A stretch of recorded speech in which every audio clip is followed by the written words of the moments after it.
Hello again. In this lesson of grammar, I will explain to you the use of the modals may and might from your textbook English Grammar in Use Unit 29 and 30.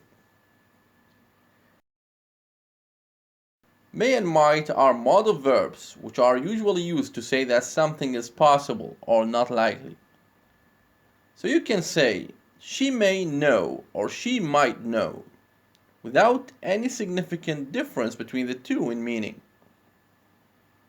When we say that something is possible, it is of course not certain, and if we check the above examples, we can understand that saying she may or might know is the same as saying perhaps she knows. Let's take another example. The cheese may or might be in the fridge, which means that perhaps the cheese is in the fridge. The speaker in this case wants to tell us that what he is saying is not certain, and he is not sure whether the cheese is in the fridge, but the matter is only likely or probable. Remember that the contraction of the negative form of might not is mightn't, but mayn't is rarely used contraction of the phrase may not. Here is an example.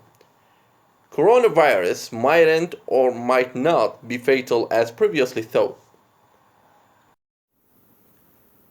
May and might can also be used to say that something is likely or unlikely to happen in the future.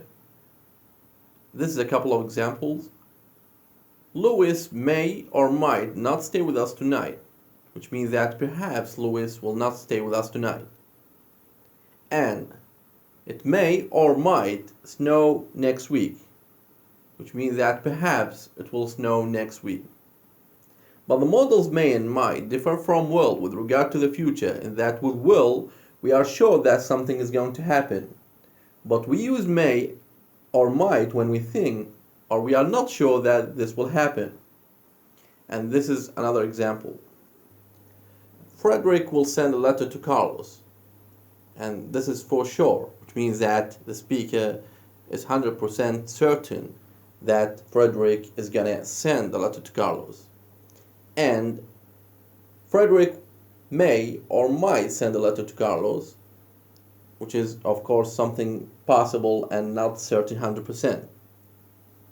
Also, for expressing futurity, may and might can be used in the continuous form. May or might plus verb to be plus verb ing, like will plus verb to be plus verb ing. But the difference is the same as in the last examples.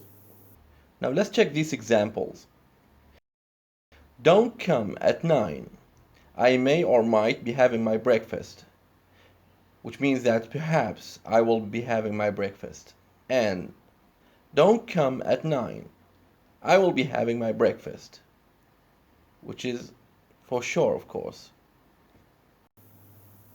In some situations, the modal could is similar in meaning to may and might when it comes to expressing possibility, as in, diving into this lake could be a risk, or diving into this lake may or might be a risk, which means that in both examples, the meaning is, it is possible that diving into this lake is a risk. The expressions may have and might have are used for the past possibility just like could have. I didn't see Jack in the club yesterday. He might have gone home, which means that perhaps he went home. And note that could have is also possible in this context. But this is not the case for negative, where couldn't have and may or might not have are totally different, because saying may or might not have means that it is possible that something didn't happen. Whereas with couldn't have, we mean that it is not possible that something happened. Let's see these examples. I saw Ron waiting on the doorstep. I suppose his father mightn't have opened the door for him, which means that it is possible that his father didn't open the door for him. Number 2, Ron couldn't have opened the door last night because the lock was jammed, which means that it is not possible that Ron opened the door because the lock was jammed. Although both may and might are used to express possibility, Yet there is a slight difference between the two models in the degree of possibility. May expresses a high degree of possibility, whereas might suggests doubt or a lower possibility.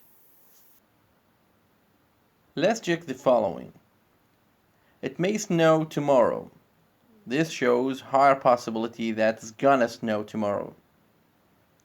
Number 2, it might snow tomorrow, where the speaker suggests that snowing is less probable tomorrow. The use of may in the first example suggests that there is a more likely chance of snowing to happen. But with might, the second sentence expresses a smaller chance of snowing. The other thing that makes might differ from may is that only might is used for unreal situations, as in the following. If she spoke to him directly, she might be able to convince him. Not may, of course. The situation in this case is not real because she doesn't speak to him directly. Therefore, she will not be able to convince him. When we say that we might as well do something or that we may as well do something, we mean that we will do it although we do not have a strong desire to do it, and may even feel slightly unwilling to do it. For example, since her money is not enough to rent a house, she might as well rent this upstairs apartment, which means that there is no better alternative she can do but to rent the upstairs apartment.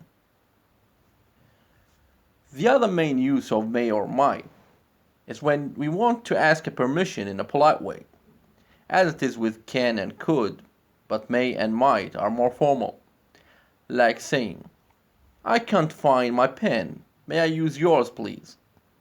Or, might I ask you a question please? Using may and might in this way is similar to saying, do you mind if I ask you a question, or is it okay if I ask you a question, or drive your car, or open the door, and so on. But remember that answering such questions should not include the same modal. So if someone asks you, may or might I use your bathroom? It is incorrect to answer yes you may or you might. But possible answers for a situation like this one can be yes you can to give permission, or no you can't to refuse permission. That's all for today's lesson. Please don't forget to do these unit exercises, and thanks for watching.